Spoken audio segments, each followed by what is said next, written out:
How to create an Apple Pay invoice via a QR code. Hey guys, in this video, we will see how to create an Apple Pay invoice via QR code.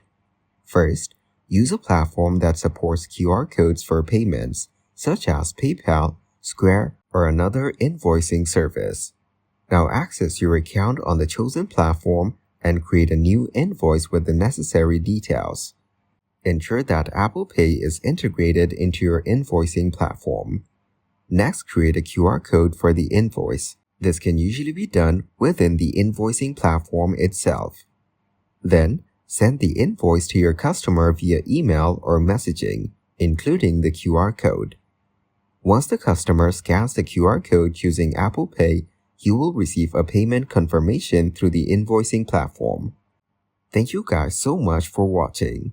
I hope you got some value. See you in the next one.